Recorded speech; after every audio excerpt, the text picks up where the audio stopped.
My husband Mark and I arrived at Dad's house with our son Tyler, around 2 in the afternoon. The backyard was full of relatives. My sister Jennifer with her 3 teenagers, my brother's family, cousins and aunts. Dad manned the grill, flipping burgers and telling stories. Tyler had brought a book from his reading specialist. At 10 he'd been diagnosed with dyslexia 2 years earlier. We'd spent countless hours with tutors helping him develop strategies. He was making incredible progress, but reading still required significant effort. He settled into a lawn chair, slowly working through the pages with the colored overlay his therapist had recommended.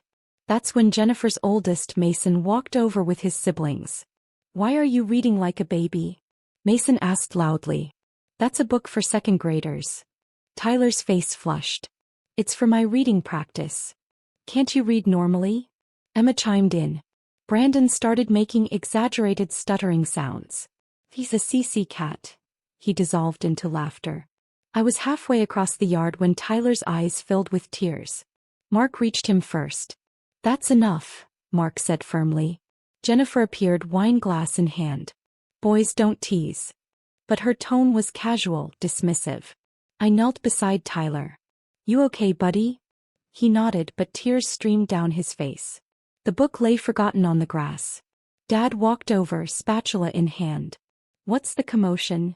"Your grandchildren were mocking Tyler's dyslexia," Mark said, his voice tight with anger. Dad glanced at the kids, then back at us. "They don't mean it. Kids tease each other. That's what kids do." He put his hand on Mason's shoulder. "Right? Just having fun." "Yeah, Grandpa," Mason said, already turning away. "There you go," Dad said. "No harm done. Let's eat." I looked at my father. At Jennifer walking back to her conversation. At the 3 kids laughing by the pool, unpunished and unbothered. Something inside me went very quiet and cold. "Mark," I said softly. "Take Tyler to the car." Mark knew that tone. He'd heard it twice before, both times when someone had crossed a line with our family. "You got it," Mark said. He helped Tyler up and walked toward the driveway. "Where are you going?" Jennifer called out. Mark stopped and turned. His voice carried across the yard. "We're leaving. This party is over." Dad laughed. "Don't be dramatic." "I'm not being dramatic. What just happened was bullying. Your grandchildren humiliated a child with a learning disability, and not one of you corrected them properly." The yard went silent. Jennifer's face reddened. "They're kids. They didn't mean anything. They're 16, 14 and 12. Old enough to know better. Don't tell me how to parent." Mark looked at Dad. "You should be teaching them kindness, not giving them passes for cruelty." Dad's expression hardened. "Tao, listen." "No, you listen. My son works harder to read than most people work at anything. He gets up early for tutoring, stays late after school, practices every night. He does it with courage that would humble most adults. And you let your children mock him for it." He turned. "So we're not staying. We're not eating your food. We're not pretending this is fine." He continued to the car with Tyler. I stood there facing my family. Dad looked angry. Jennifer looked defiant. The rest of them looked uncomfortable, uncertain. "Sarah, don't be ridiculous," Dad said. "It was just kids being kids." I took a breath. "I'm going to leave now. But tomorrow morning I need to make some phone calls." "What kind of phone calls?" Jennifer asked, something wary creeping into her voice. I didn't answer. I just walked to the car. The drive home was quiet. Tyler fell asleep in the back seat, emotionally exhausted. Mark reached over and squeezed my hand. "You okay?" he asked. "I will be," I said. "After I make those calls tomorrow." He nodded. He didn't ask what calls. He already knew. The next morning at 9 I called Midwest Education Fund Management. "This is Sarah Mitchell. I need to close 3 accounts and redirect the funds." I read off the account numbers. Mason's, Emma's and Brandon's. "These accounts show substantial balances," the manager said. "Mason has $127,000, Emma $118,000, Brandon $94,000. "Are you certain?" "Completely certain. Transfer all funds into Tyler Mitchell's account. That's $339,000. I'll need written authorization." "I'll come this afternoon." I closed my brother David's account next. Another $83,000 gone. Then I canceled the automatic payments for Dad's property taxes and insurance. I'd been quietly paying $14,000 annually for 8 years since Mom died. Not anymore. My phone started ringing at 10:30 a.m. Jennifer's name flashed on the screen. I let it go to voicemail. She called again. And again. At 11:15 Dad called. I answered. "What the hell did you do?" he demanded. "I withdrew my financial support from people who don't respect my son." "Jennifer just got a call from the college fund management company. They said you closed the kids' accounts." "That's correct. Sarah, that's their college money. Mason's applying to universities this year." "Then Jennifer and her husband should have been saving for it themselves," I said calmly, "instead of relying on their sister to fund their children's entire education. You can't just, those kids have been counting on that money. Those kids just spent yesterday mocking a child with a learning disability. And you defended them." Silence on the other end. "Dad, did you really think there would be no consequences? That I would just keep writing checks to fund the education of children who bully my son?" "It wasn't bullying, Sarah. They were teasing." "Then you don't understand what bullying is. And you don't understand what you've lost."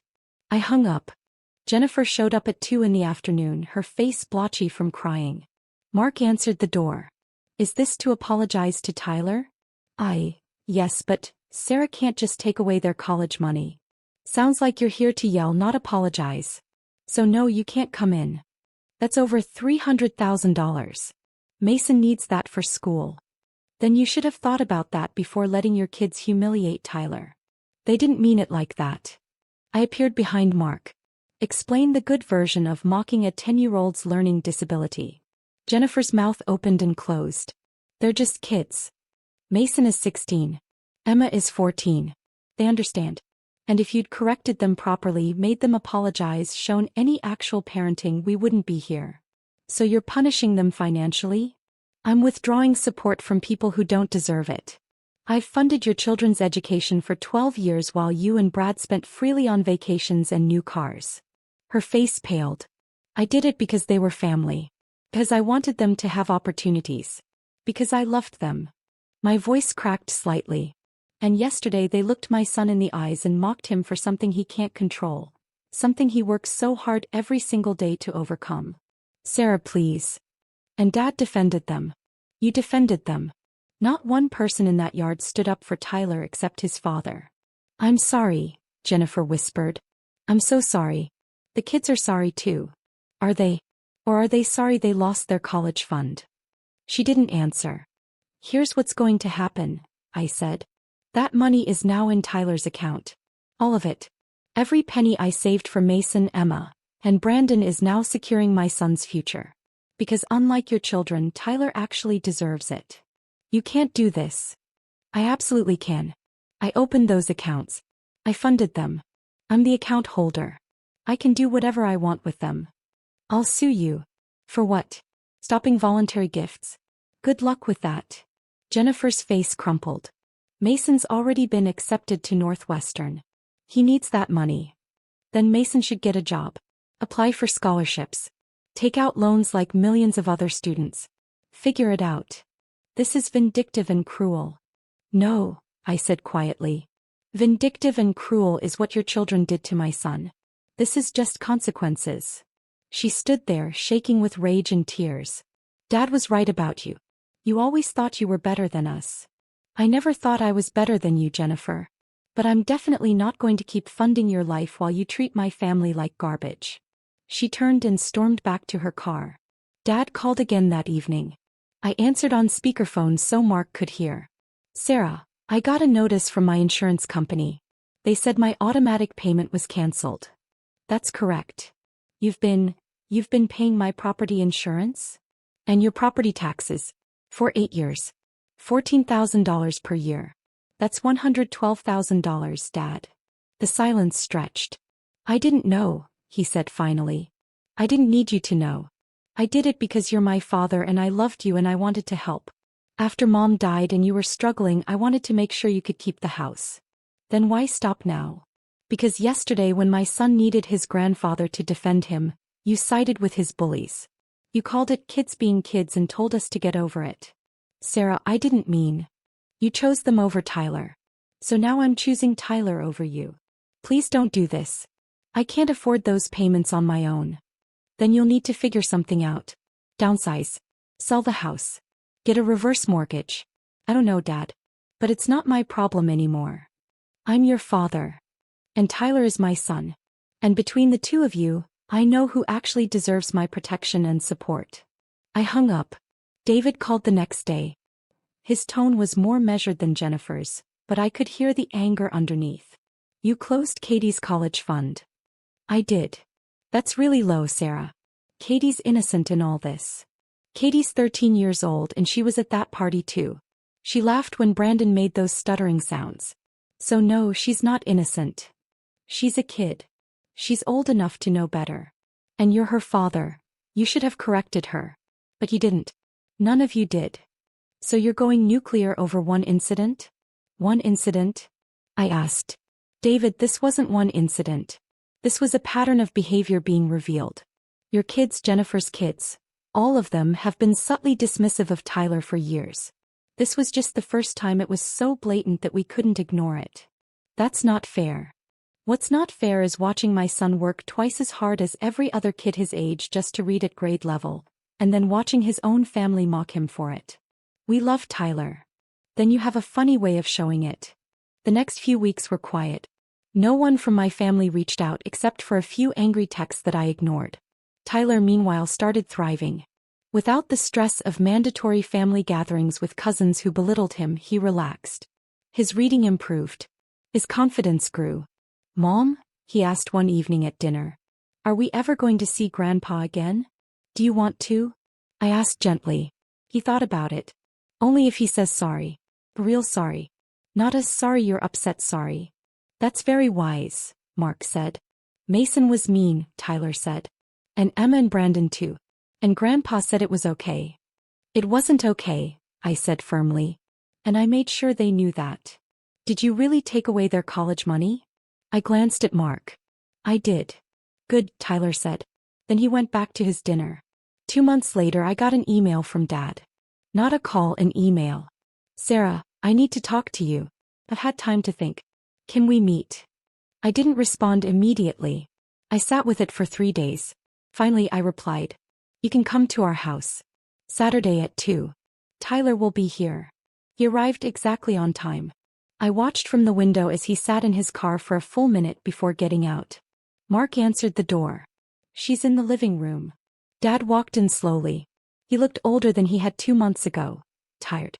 Tyler was reading on the couch. He looked up when Dad entered, then looked back down at his book. Tyler, Dad said. Can I talk to you? Tyler glanced at me. I nodded. I owe you an apology, Dad said, sitting down carefully on the opposite end of the couch. What Mason and Emma and Brandon did at the barbecue was wrong. And what I did, telling your parents it wasn't a big deal, was even more wrong. Tyler didn't say anything. You work very hard at reading. Your mom tells me about all the tutoring, all the practice. That takes courage.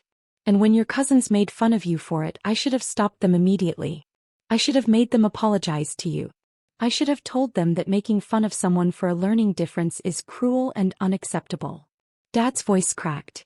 Instead, I made excuses for them. And I hurt you. And I'm so sorry. Tyler looked at him for a long moment. Do you mean it? I mean it with all my heart. Okay, Tyler said. Then after a pause, do you want to hear me read? Dad's eyes filled with tears. I would love that more than anything. I watched my son read to my father, slowly and carefully, using all his strategies and tools. And I watched my father listen with complete attention, praising Tyler's effort and progress. It wasn't forgiveness yet. Not completely. But it was a start. Later, after Tyler went upstairs, Dad looked at me. I sold the house, he said quietly. I'm moving into a smaller place. Condo. I can manage the costs there. I didn't ask you to do that. I know. But I needed to. I needed to understand what I'd taken for granted. He paused. Jennifer's family is struggling. Mason had to choose a state school and take out loans. She's furious with you, with me, with everyone. That's not my problem. I know. And I told her that. I told her this was the consequence of her own choices. We sat in silence.